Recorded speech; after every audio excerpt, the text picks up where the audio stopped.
আসসালামু আলাইকুম। আমি কিন্তু নতুন আরেকটি ড্রোন নিয়ে আসলাম যে S3090। এই মডেলটি কিন্তু আপনাদেরকে একটু আনবক্সিং করে দেখাবো এবং এটার মধ্যে কি কি ফিচারগুলি পাচ্ছেন, ফিচারগুলি সম্পর্কে একটু ধারণা দিব। তা আর এই ড্রোনটি নেওয়ার জন্য চলে আসতে হচ্ছে আপনাকে ইস্টার্ন প্লাজা লেভেল 379 চলে আসবেন, ড্রোন ফেয়ার। আর আমরা কিন্তু আপনাদেরকে আনবক্সিং করে দেখাচ্ছি কি কি সাথে পাচ্ছেন আর কোনটার কোয়ালিটি কেমন, ক্যামেরা কোয়ালিটি কেমন, ডিটেলসটা আমি একটু বলে দিব। অবশ্যই ভিডিওটি লাস্ট টু ফার্স্ট পর্যন্ত দেখবেন। তো ভিউয়ার্স দেখেন, আমি কিন্তু আপনাদের সামনে কিন্তু আনবক্সিং করলাম একদম নিউ প্রোডাক্ট সাথে আছে। আর এটা কিন্তু আপনার রিমোট যেটা আছে, রিমোটটা কিন্তু আপনার খুব বিগ ডিসপ্লের মধ্যে একটা রিমোট। আর এটা কিন্তু রিমোটটা আপনার চার্জিং সিস্টেম পাবেন।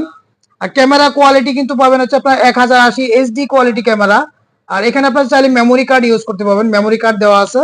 তা আমি কিন্তু আপনাদেরকে একটু ড্রোনটা উড়ায় দেখাবো এবং এটার সাথে কিন্তু আপনারা পাচ্ছেন হচ্ছে আপনার sensor mode, 1T return mode, যেটা হোম রিটার্ন মোড আমরা বলি। আর এটা কিন্তু আপনার এই যখন চালাবেন আউটডোর ইনডোর সব জায়গাতে কিন্তু চালাতে পারবেন ড্রোনটি। তো আমরা যদি ড্রোনের ক্যামেরা কোয়ালিটি যদি আপনাকে একটু দেখাই, কারণ অনেকেই জায়গায় আছে আপনার যখন ড্রোন কিনেন, হ্যাঁ, ড্রোন কেনার ক্ষেত্রে কিন্তু আসলে ক্যামেরা কোয়ালিটি ভালো না হলে কিন্তু আসলে মন খারাপ হয়ে যায়। তো এই ধরনের ড্রোনগুলি যারা কিনবেন আমাদের কাছ থেকে, এটা কিন্তু ক্যামেরা কোয়ালিটি খুবই ভালো হবে। আর এই ড্রোনটা নেওয়ার জন্য অবশ্যই আমাদের ইমো হোয়াটসঅ্যাপ নাম্বার দেওয়া থাকবে, ইমো হোয়াটসঅ্যাপ নাম্বারে যোগাযোগ করে কিন্তু এই ড্রোনগুলি কালেকশন করতে পারবেন। তো ভিউয়ার্স, আমি একটু ড্রোনটি চালিয়ে দেখাচ্ছি। আর এই ড্রোনটা এই রিভিউ দেখে যারা নেবেন তাদের জন্য স্পেশাল একটা ডিসকাউন্ট রয়েছে। এর উদ্দেশ্যে কিন্তু আমি ড্রোনটি চালিয়ে দেখাচ্ছি।